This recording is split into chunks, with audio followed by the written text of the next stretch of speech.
Before we begin, please click the like button and comment Amen to help my channel. I really appreciate it. I paid $49.95 for revenge. Now I can't make it stop. It started with an ad. A stupid, bizarre ad that popped up as I was mindlessly scrolling one night. Get revenge on anyone for just $49.95 plus taxes. Results guaranteed. The image above it was weird.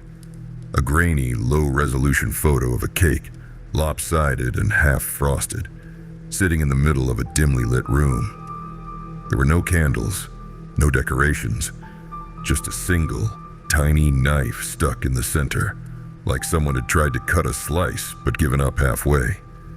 Below it, in bold red letters, "Start your 7-day plan today." I laughed. Then I clicked.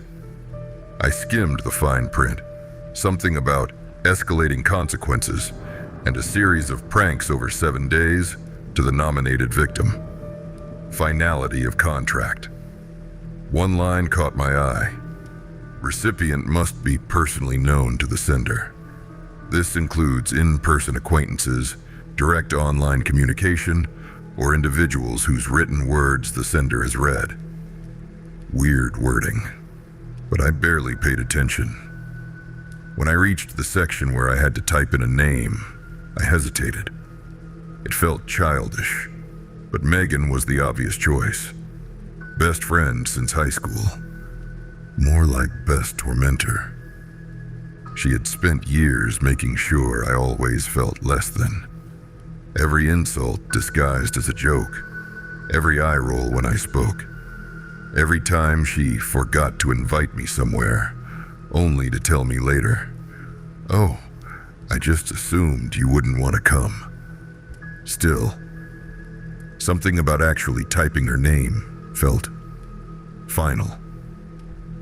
As if I somehow knew that once I did this, I couldn't go back. I clicked submit. Nothing happened. No confirmation email, no pop-ups, just silence. I rolled my eyes and went to bed, convinced I'd just wasted my money. The next day, Megan fell down a flight of stairs between classes. She broke her wrist and sprained her ankle. I overheard her telling our friend group that she swore someone pushed her, but there was no one there. At first, I laughed it off. Megan was always dramatic. But later, alone in my dorm, a strange unease crept in. I did this, didn't I? Number? Of course not. It was just a coincidence, right? The day after, Megan's car swerved off the road. She said the brakes wouldn't work. The mechanic found nothing wrong. Thankfully, she wasn't seriously hurt, but she was badly shaken. I couldn't shake the heavy, sinking feeling in my gut. This was exactly what the ad promised. By day 3, Megan showed up to class wearing long sleeves. In the middle of a lecture, she pushed them up absent-mindedly, and I saw it. Deep, jagged scratches covering her arms. I couldn't stop staring. Like something had clawed her in her sleep. She caught me looking. "I don't know what's happening," she muttered. I think I might be losing my mind." Her voice was different. Small. Scared. I wanted to tell her I was sorry, but I wasn't sure who I'd be apologizing to. Her or myself. Day 4. I passed by her dorm and the door was open. People were gathered around, whispering. I peeked inside. Liar. Thief. The words were spray painted across the walls in jagged, erratic lines.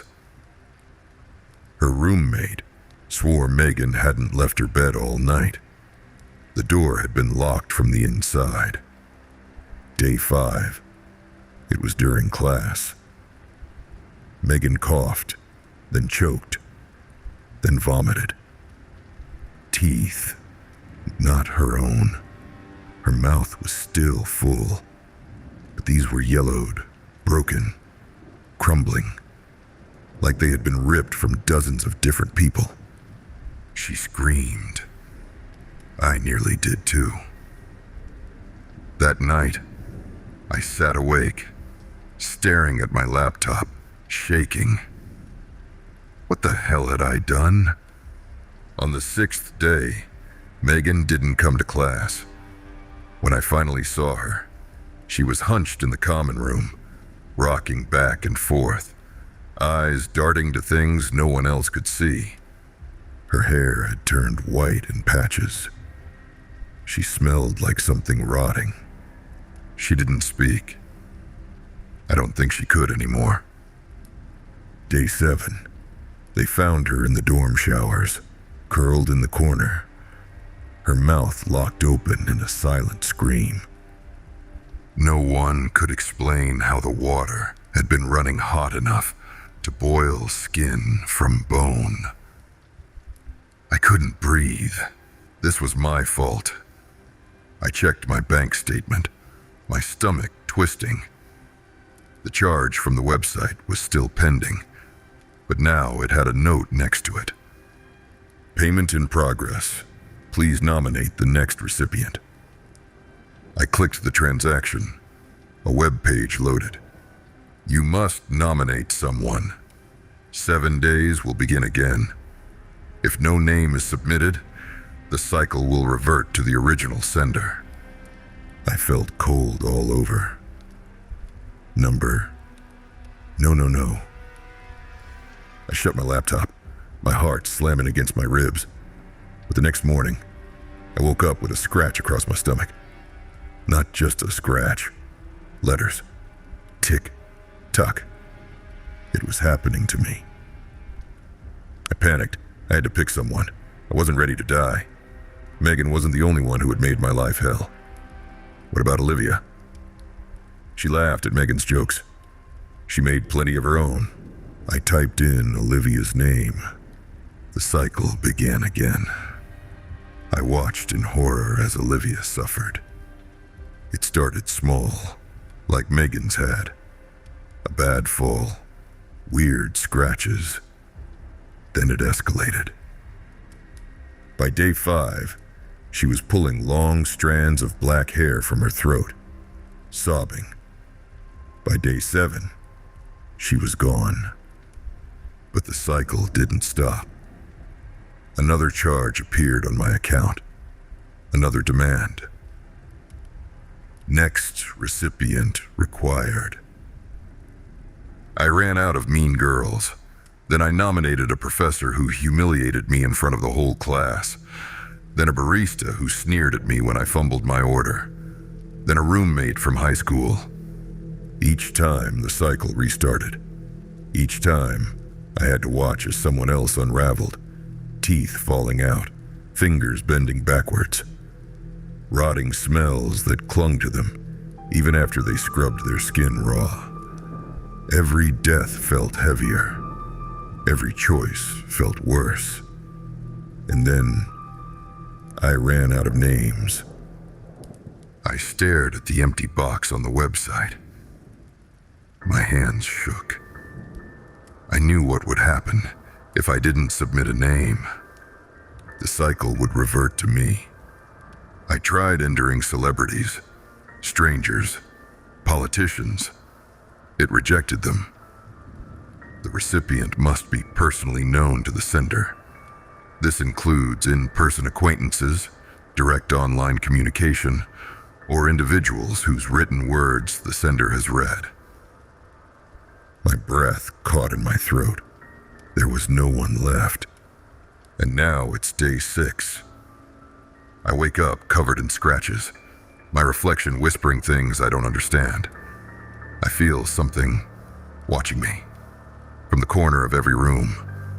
The floorboards creak when no one is there. I know what's waiting for me tomorrow. I have one day left, and I have no one else to choose but you.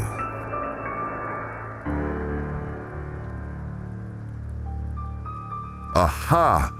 You survived the story. Think you can handle how deep, dark, and disturbing the rabbit hole goes? Click on the playlist and let me know in the comments where your breaking point is.